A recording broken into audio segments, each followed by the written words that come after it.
Good evening. Tonight we're going to do a study on a topic which really isn't studied very often or in any sort of depth. And that subject is the pre-Mosaic law. We're very aware of the structure that we're living under right now. You know, the New Testament, we understand the doctrine of Christ. It's something we're very familiar with. We all know that one. The Old Testament, the Mosaic law, we're familiar with that as well. We find that in Leviticus, Numbers, Deuteronomy. But the book of Genesis covers approximately 2,500 years. 2,500 years of history. Exodus covers approximately 85 years, and it's during that 85 years when we get the Mosaic law. That's a whole lot of time where there's no law written down for the people to follow. 2,500 years without God's law. What did they have? Well, they had man's law. When Moses and the Israelites headed out into the wilderness, they left Egypt. And it's pretty obvious that in Egypt there was a system of government. They had a system of law and order, and they had a legal system that they were operating under.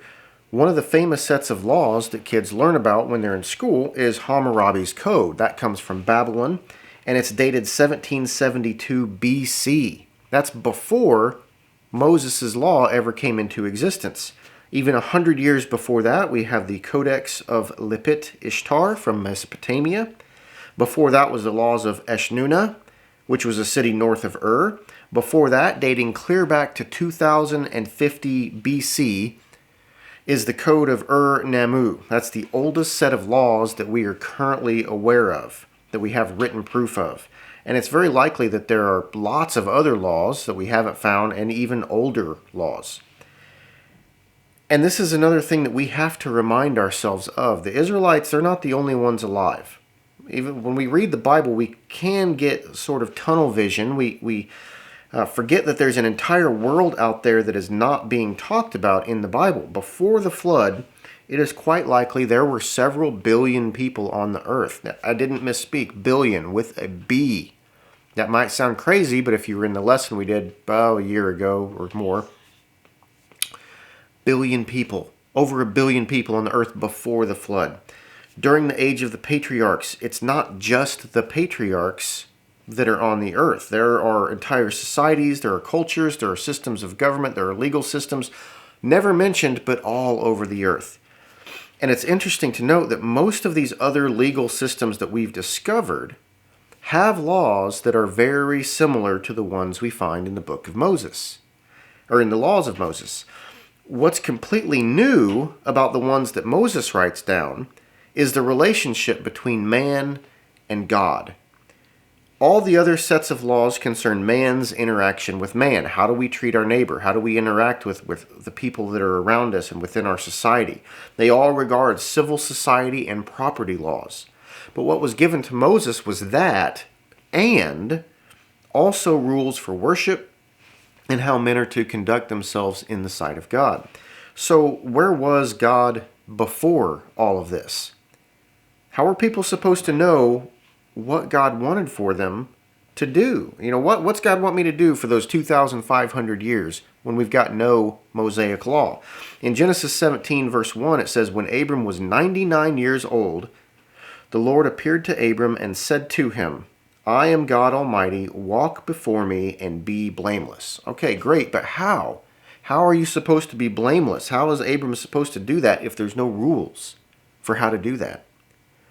Well, apparently there was some sort of standard, because throughout the book of Genesis we find the words good, just, perfect, upright, and righteous. Those are contrasted with wicked, corrupt, grievous sin, and evil. And apparently Abram succeeds in being righteous, being upright, because even though there's no law written down, over in the 26th chapter, verse 5, God makes his promise to him, and he says it's because Abraham obeyed my voice and kept my charge, my commandments, my statutes, and my laws. Okay, but what were they? We're never told. Earlier than that, chapter 7, verse 1, the Lord said to Noah, "Go into the ark, you and all your household, for I have seen that you are righteous before me in this generation." Whatever the standard of righteousness was, there are people meeting that standard. Whatever God's law was, there's people following it. What we're going to do for the rest of tonight's lesson is look at that law, look at that standard that is being put into practice. What is it they're actually doing? What is it they're following, even though it's not written down? Next week, Lord's willing, we're going to make an application for that. And that may seem a bit odd to make application of something that's not even the Old Testament. It came before the old law. But I think there is an application to be made. There's something very important that's happening during this time. Let's start with the awareness of the true God. God interacted directly with Abraham and Eve in the garden, but they fell, right? They sinned, there's the fall, they get kicked out of the garden. Even so, after they're kicked out, there is still an awareness of the one true God. Cain and Abel both knew that they were to offer sacrifices to God.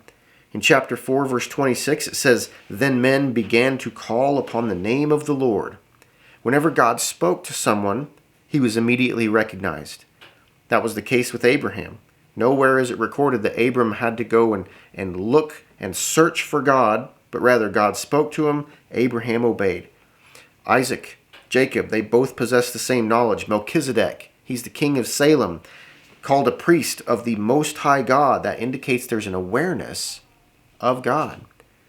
Even Abimelech, the king of Gerar and the Pharaoh of Egypt, they recognize who the Lord God was, and obeyed him and his command without raising any questions about his authority.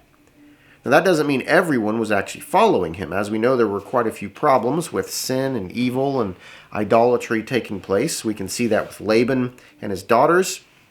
But Jacob reveals his awareness of the sin and idolatry, and that there should be no other gods before the one true God.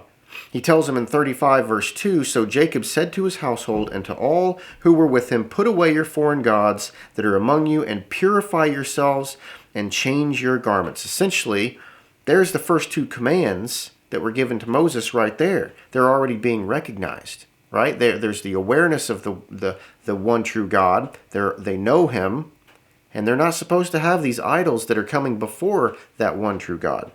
What about the third command? Taking the Lord's name in vain. Again, nowhere is it explicitly given. It's not actually written down from what we can tell. But if we look at Jacob, we see this command playing out. If you remember, there was a deception that took place, and Jacob stole the birthright of his brother Esau. Jacob came in and he pretended to be Esau, and in chapter 27, verse 20, "But Isaac said to his son, 'How is it that you have found it so quickly, my son?' He answered, 'Because the Lord your God granted me success.'" If this isn't a violation, no big deal, right? Jacob wouldn't think twice about it. It shouldn't bother his conscience if there's no reason for it to bother his conscience. But if we look in the 12th verse, right before he goes in and says these words, it says, "Perhaps my father will feel me, and I shall seem to be mocking him and bring a curse upon myself and not a blessing." He's afraid. What if Dad finds out? What if he realizes it's a deception? I'm in big trouble. Even though he goes ahead and does it, he knows it's wrong from the start. And the way he does it is to invoke the name of God. He knows, I'm going to get caught. I'm going to get caught. I'm going to get in trouble. So how do I convince him? "Oh, your God helped me. Your God gave it to me. Help me get this quickly." The fourth commandment is to keep the Sabbath holy, which apparently was not in play. To our knowledge, there was no set time or day of worship that they were commanded to observe, or that they even did observe. The only time the Lord actually commanded anyone to worship God in a prescribed manner is when God told Abraham to sacrifice Isaac. There was a very specific, here's what you're supposed to do, and here's how you're supposed to do it. Yet, Cain and Abel, they both brought sacrifices. Enoch and the men of his generation had called upon the name of the Lord. Noah, Abraham, Isaac, they built altars unto the Lord. Jacob set up an altar with stone, or with the stone which he'd used for the pillar at Bethel. So there is worship taking place. It's not on the Sabbath, but it is happening. If we look at Noah's drunkenness, which resulted in the exposure of his nakedness, we see the fifth commandment, honor your father and mother, taking place. The result of how the boys acted was that the one who dishonored his parents had a curse placed on his lineage, and the two that honored him received blessings. When the brothers sold Joseph into captivity, we see Reuben showing concern for his father. Esau, he acted contrary to his parents' wishes by marrying Hittite women, and it says in chapter 26, verse 35, that it brought grief to Isaac and Rebekah. We've got more examples where this didn't only apply to parents, but to the elders of the family, also servants to their masters. Again, even though it's not explicitly written down, the fifth commandment is being practiced. The sixth, thou shalt not kill. This one seems pretty obvious. God does tell Noah, chapter 9, verse 6, whoever sheds the blood of man, by man shall his blood be shed, for God made man in his own image. Even before that, Cain committed murder. And what was his reaction? He became defensive. And he lied about it. He tried to cover it up. If it's not a law, and if Cain really didn't know any better, why lie? Why cover it up? Why be deceitful about it? If it's just fine to do, why not say, oh, where's my brother? Oh, I killed him. He's dead over there. He didn't do that. When Dinah was raped, Simeon and Levi responded by killing all the males of the city of Shechem, and they are rebuked for it. It's a bad thing. It's not good. But interestingly, war does not fall into this category. We can look at chapter 14, verse 20. Melchizedek, the priest, he comes out to meet Abraham after he'd come back from fighting to rescue Lot and the others, and he says, "Blessed be Abram by God Most High, possessor of heaven and earth, and blessed be God Most High, who has delivered your enemies into your hand." Our view today of killing, how it's wrong to murder, but war is an exception. It's the same thing that's going on back before any law was written. Murder was wrong. You cannot just kill the people around you because you don't like them or they wronged you. But if there's an enemy and it's war, that is an exception. How about thou shalt not commit adultery? As one writer put it, it would hardly be an overstatement to say that the greatest of all human problems during the time under consideration is the matter of sexual immorality. During this time, there's a lot of polygamy taking place. Lamech, Abraham, Esau, Jacob, and so on. They all had relations with more than one woman. That being said, it was known that sex was a private matter. Homosexuality, other sexual perversions, these did not fly. These were bad. Rape was definitely wrong. It was extremely bad during this time. Even though men took multiple women, it was wrong and punishable by death to take another man's wife. And so, yes, we do see the polygamy happening, but there are still a lot of cultural rules concerning sexual immorality. We can look at the Egyptian Pharaoh that rebuked Abraham because he lied and said Sarah was his sister, and then Sarah's taken into his harem. Same thing happens to Isaac when he tells the same lie. So we see there are these rules and these laws that are being abided by. The eighth commandment is thou shalt not steal. This one was pretty much universally understood, and even in those civil laws that are completely unrelated to anything in the Bible, stealing is a big no-no. Worldwide, all those other codes of conduct, stealing is always considered wrong. Everyone recognized property rights, and taking what belongs to someone else is bad. And we've got plenty of stories in Genesis about theft. It's always portrayed in a bad light. Abraham and Abimelech, Rachel stealing her father's idols. Joseph tested his brothers by putting something in their sack as they were leaving Egypt, and then they were accused of stealing, and they were aware stealing's wrong, and they said, we didn't do that. It would be wrong. Stealing's unacceptable no matter what. The ninth command, thou shalt not bear false witness, which simply means no lying. Lying's bad. Satan deceived Eve with a lie. He said, you shall not surely die.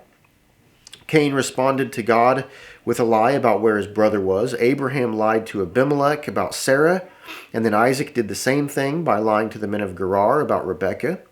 Jacob lied to his father. In every one of these cases and more, it's wrong. And they know it's wrong. They're aware that lying is unacceptable. They might try to convince themselves it's okay. They might try to justify it in their own mind. Abraham and Isaac, they both figured that lying about who that woman was, oh, it's my sister, that's better than being killed. And yet, better than doesn't really justify it, doesn't make it right. They're compromising what they know is right. The final commandment is thou shalt not covet. And it's envy or covetousness that is the source of a whole bunch of other sins. Cain's covetousness led him to murder. In the case of Jacob, it led him to lie and use the Lord's name in vain. Rachel's situation led her to stealing and to idolatry. It was the envy and covetousness that led Rachel and Leah to hate each other. In the case of the wife of Potiphar, it put an innocent man in prison. In the case of Joseph's brothers, it put Joseph into slavery. This is an ethical disease that has plagued mankind since the very beginning. And it continues on today. It still goes on. And whether or not anyone wants to admit that it's wrong, it's hard to argue that it doesn't lead to wrong things. Oh, it's fine if I covet that thing, but what's it really matter? It's just in my head. It leads to other things, as we can see. So, those are a whole lot of stories. The 10 Commandments, quick, fast, and in a hurry, as it applied to before they were given. So what do we take from this? What should we understand? Well, for this lesson, what we need to understand is that when Moses came down off the mountain with those first 10 commandments on those 2 tablets of stone, what he had was nothing new. It was nothing new. The only thing that could be considered new for them was keeping the Sabbath day holy. And even then, they were already worshiping God. They already knew about the worship. Moses told Pharaoh the reason they needed to leave Egypt was to worship God. Pharaoh's response is, no, you can do that here. We worship our gods. You can worship your God. You do worship your God. You don't have to leave for that. Somehow, from Adam to Noah, from Noah to Abraham, from Abraham to Moses, they already knew what the law was. Throughout all those generations, there is a code of conduct. There is a standard that they're very aware of. And in their interactions with people outside of that lineage, outside of the God's people, right? With all the other people they come into contact with, even the bad guys they come into contact with, they know it as well. They're aware of this certain conduct. How is that possible? How is it possible that they know what they're supposed to do when God hasn't told them yet? That's what we're going to talk about next week. That's what we're going to dive into, and it's a very interesting study, in my opinion anyway. Because what existed before the old law, it continues to run through today. Ethical philosophers still talk about that very same thing today and still debate it. And so that's what we're going to talk about, the law of conscience, what our ethics are and how we get our ethics and our morality. And I hope you'll join us again for that next week. Thank you so much for joining us tonight. I hope all of you are doing well. Hope you're having a great week. Hope you continue to have a great week. See you on Sunday.